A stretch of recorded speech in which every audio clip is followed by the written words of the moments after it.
DK Shivakumar Satish Jarkiholi ಮಧ್ಯೆ ಜೋರಾಯ್ತಾ ಶೀತಲ ಸಮರ. ಕೆಪಿಸಿಸಿ ಪಟ್ಟಕ್ಕಾಗಿ ನಾಯಕರ ಫೈಟ್ ತಾರಕಕ್ಕೇರಿತ. ಹಾಗಾದ್ರೆ ಡಿಕೆ ಶಿವಕುಮಾರ್ ಹಾಗೂ ಸಚಿವ ಸತೀಶ್ ಜಾರಕಿಹೊಳಿ ಅವರು ದೂರ ಅನ್ನುವಂತ ಪರಿಸ್ಥಿತಿ ಇದೀಗ ನಿರ್ಮಾಣ ಆಗಿದೆ. 2 ದಿನ ಬೆಳಗಾವಿಯಲ್ಲಿದ್ರು ಕೂಡ ಈ ಇಬ್ರು ನಾಯಕರು ಭೇಟಿಯಾಗಿಲ್ಲ. ಡಿಕೆಶಿಯಿಂದ ಅಂತರವನ್ನ ಕಾಯ್ದುಕೊಂಡಿದ್ದಾರೆ ಸಚಿವ ಜಾರಕಿಹೊಳಿ ಅವರು. ಗಾಂಧಿ ಸಮಾವೇಶ ಹಿನ್ನೆಲೆಯಲ್ಲಿ ಬೆಳಗಾವಿಯಲ್ಲೇ ಡಿಕೆ ಶಿವಕುಮಾರ್ ಅವರು ಠಿಕಾಣಿ ಹೂಡಿದ್ದಾರೆ. 2 ದಿನಗಳಿಂದ ಡಿಕೆ ಶಿವಕುಮಾರ್ ಅವರು ಬೆಳಗಾವಿಯಲ್ಲಿದ್ದಾರೆ, ಮೀಟಿಂಗ್ ಅನ್ನು ಮಾಡಿದ್ದಾರೆ. ಆದ್ರೆ ಡಿಕೆ ಶಿವಕುಮಾರ್ ಅವರು ಬೆಳಗಾವಿಗೆ ಬರ್ತಾ ಇದ್ದಂತೆ ಗೋಕಾಕ್ಗೆ ತೆರಳಿದ್ದಾರೆ ಸತೀಶ್ ಜಾರಕಿಹೊಳಿ ಅವರು. ಶನಿವಾರ ಡಿಕೆ ಶಿವಕುಮಾರ್ ಅವರು ಸುರ್ಜೇವಾಲಾ ಅವರ ಸಭೆಯಿಂದಲೂ ಕೂಡ ಸತೀಶ್ ಅವರು ಅಂತರವನ್ನ ಕಾಯ್ದುಕೊಂಡಿದ್ದಾರೆ. ಒಂದು ಕಡೆಯಲ್ಲಿ ಮಲ್ಲಿಕಾರ್ಜುನ ಖರ್ಗೆ ಅವರ ಖಡಕ್ ವಾರ್ನಿಂಗ್ ನಂತರ ಮಾಧ್ಯಮಗಳ ಜೊತೆಗೆ ಮಾತನಾಡುವಂತಹ ಸಂದರ್ಭದಲ್ಲಿ ಸೈಲೆಂಟ್ ಆಗ್ತಾ ಇದ್ದಾರೆ, ಅಥವಾ ಯಾವುದೇ ರೀತಿಯಾಗಿರುವಂತ ರಿಯಾಕ್ಷನ್ ಕೊಡ್ತಾ ಇಲ್ಲ.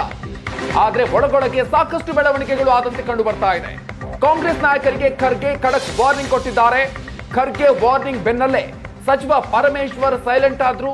ರಾಜಕೀಯ ಪ್ರಶ್ನೆಗಳಿಗೆ ಉತ್ತರವನ್ನ ನೀಡಲ್ಲ ಅನ್ನುವಂತ ಮಾತನ್ನ ಪರಮೇಶ್ವರ್ ಹೇಳಿದ್ರು.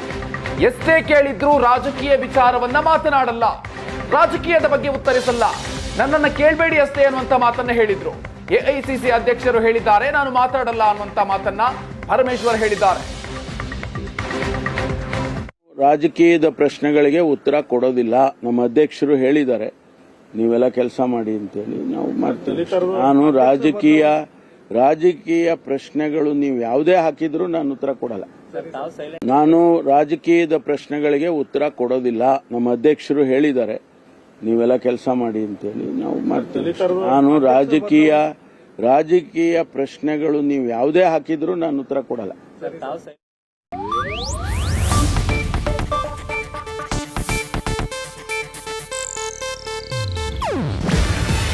ಇದು ಏಷ್ಯಾನೆಟ್ ನ್ಯೂಸ್ ನೆಟ್ವರ್ಕ್ ಪ್ರಸ್ತುತಿ. ನೀವು ನೋಡ್ತಿದ್ದೀರಾ ಏಷ್ಯಾನೆಟ್ ಸುವರ್ಣ ನ್ಯೂಸ್.